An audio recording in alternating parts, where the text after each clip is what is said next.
Hello students, आज हम पढ़ेंगे लर्निंग साइंस। ये क्लास 4 की लर्निंग साइंस की बुक है।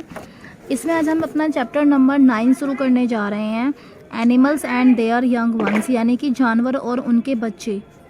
Learning objectives. तो सबसे पहले हम समझेंगे लर्निंग ऑब्जेक्टिव क्या है। हमारे पढ़ने के उद्देश्य, सीखने के उद्देश्य। तो after completing this chapter you will be able to, मतलब ये जो चैप्टर है इसे कंप्लीट करने के बाद हम क्या क्या समझ जाएंगे, क्या पढ़ने में सक्षम एबल हो जाएंगे। पहला, डिफाइन रिप्रोडक्शन, मतलब जो रिप्रोडक्शन है, प्रजनन है, उसे हम डिफाइन कर पाएंगे, उसे एक्सप्लेन कर पाएंगे। Next, list animals that lay eggs, ऐसे एनिमल की लिस्ट बना पाएंगे, सूची बना पाएंगे जो कि अंडे देते हैं। List animals that give birth to young ones, और ऐसे एनिमल्स की सूची बनाएंगे जो कि बच्चों को जन्म देते हैं। डिस्क्राइब लाइफ साइकिल, मतलब जीवन चक्र समझा पाएंगे, डिस्क्राइब कर पाएंगे किसका, हैन का, मुर्गी का, फ्रॉग मेंढक का, फिश मछली का, बटरफ्लाई का। तो चलिए स्टार्ट करते हैं अपना चैप्टर। All living things live for some years, जितनी भी लिविंग थिंग्स है, चाहे वो एनिमल्स है, इंसान है, जीव जंतु जितने भी हैं इस पृथ्वी पर, उनको वो कितने समय के लिए जीते हैं, सिर्फ कुछ सालों के लिए जीते हैं। कोई 70 ईयर्स के लिए, कोई 80 साल के लिए, कोई 10 साल के लिए, कोई 5 साल के लिए। तो सबका जो जीवन चक्र होता है वो कुछ ही समय का होता है। मतलब ये नहीं है कि कोई अमर नहीं है, मतलब ये नहीं कि मतलब हम ही को ले लो कि हम नहीं मरे, ऐसा नहीं हो सकता। दे ग्रो, वो बढ़ते हैं, बिकम ओल्ड, बूढ़े होते हैं, एंड फाइनली डाई, और फाइनली मर जाते हैं। तो ये क्या है, ये हमारे पृथ्वी का एक जीवन चक्र है, हमारे अर्थ का एक लाइफ साइकिल है।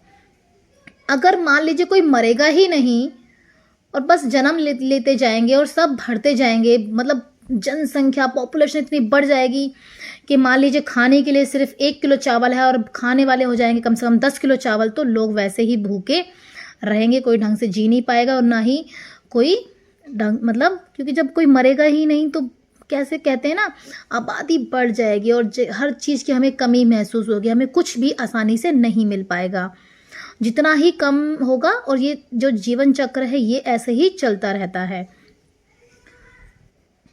To continue the life on the earth all living things reproduce young ones of their own kind, मतलब पृथ्वी पर, अर्थ पर जो जीवन चक्र है उसको जारी रखने के लिए जितनी भी जो लिविंग थिंग्स होती हैं, जितनी भी जीवित चीज़ें होती हैं, जैसे कि एनिमल्स या ह्यूमंस या हम इंसान, क्या करते हैं, अपने ही जैसे दिखने वालों को दोबारा जन्म देते हैं। जैसे कि अगर डॉग को ले लीजिए, एग्जाम्पल ऑफ डॉग। डॉग कैसा होता है, अपने ही जैसे दिखने वाले बच्चों को पैदा करता है, ताकि जो पृथ्वी पर, अर्थ पर जो जीवन जो है उनका हमेशा जारी रहता रहे, ताकि वो बढ़ते रहें और उनका अस्तित्व खत्म ना हो। The process by which animals produce their young ones is called reproduction, मतलब ये जो प्रोसेस है जिसके थ्रू जो एनिमल्स होते हैं वो अपने ही बच्चों को जन्म देते हैं, तो उसे क्या कहते हैं, उसे कहते हैं रिप्रोडक्शन, यानी कि प्रजनन, यानी कि जन्म देना। ठीक है। Animals can reproduce in 2 ways, जो एनिमल्स होते हैं वो 2 प्रकार से जन्म देते हैं, अपने जैसे दिखने वाले मतलब बच्चों को 2 प्रकार से जन्म दे सकते हैं। पहला, by directly giving birth to young ones, पहला क्या होता है, कुछ एनिमल्स क्या होते हैं डायरेक्ट बच्चों को जन्म देते हैं।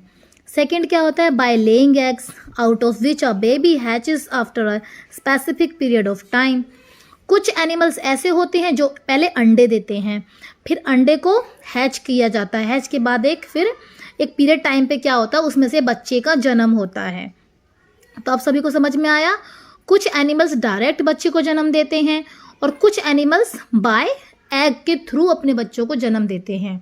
वो एग देते हैं और उन अंडों में से फिर बहुत मतलब कुछ टाइम ऑफ पीरियड के बाद बच्चे निकलते हैं। Next, animals that give birth to young ones, अब हम ऐसे एनिमल्स की बात करेंगे सबसे पहले जो डायरेक्टली अपने बच्चों को जन्म देते हैं, जो एग नहीं देते, एग के थ्रू अपने बच्चों को जन्म नहीं देते बल्कि डायरेक्टली अपने बच्चों को जन्म देते हैं। Animals that give birth to young ones and feed them with their own milk और कॉल्ड मैमल्स, वो एनिमल्स जो अपने बच्चों को जन्म देते हैं और उन्हें अपना मिल्क फीड कराते हैं, मतलब अपना ही दूध पिला के उनको बड़ा करते हैं, उन्हें हम कहते हैं मैमल्स कहते हैं। ठीक है, मतलब वो एनिमल जो अपने बच्चों को जन्म देते हैं और उन्हें अपने दूध को पिला के, अपने दूध से ही उनको पिलाकर उनको बड़ा करते हैं, उन्हें हम क्या कहते हैं? Mammals. Mammals have well developed sense organs and brain. जो मैमल्स होता है उनका जो सेंस ऑर्गन्स होता है, ब्रेन होता है, वो पहले से ही वेल डेवलप्ड होता है, यानी कि उनका ब्रेन, उनका दिमाग और उनके सेंस ऑर्गन यानी कि सूंघने की शक्ति, देखने की शक्ति, ये सारे जो सेंस ऑर्गन्स होते हैं ये वैसे ही पहले से ही वेल डेवलप्ड होते हैं। Most of them have hair on their bodies. और कुछ मैमल्स ऐसे होते हैं जैसे वो जन्म लेते हैं तब उनके बॉडी पर, उनके शरीर पर उनके बाल होते हैं। ठीक है, लाइक डॉग, कुत्ता, cats, elephant, cows and human beings are example of mammals. मतलब हम लोग भी इस मतलब मैमल्स के एग्जाम्पल में आते हैं। हम लोग भी क्या हैं? मैमल्स हैं। काऊ क्या होती है? अपने बच्चे को मतलब बर्थ करती है, जन्म देती है, फिर उसको अपना दूध पिला के बड़ा करती है। और आप लोगों ने देखा कि इनके भी मतलब जन्म के समय इनके भी बाल होते हैं इनके बॉडी पे। और ह्यूमन बींग्स के बच्चे कैसे होते हैं? इनके सेंस ऑर्गन्स होते हैं और ब्रेन, सबका ही अपना ब्रेन और सेंस ऑर्गन्स होते हैं।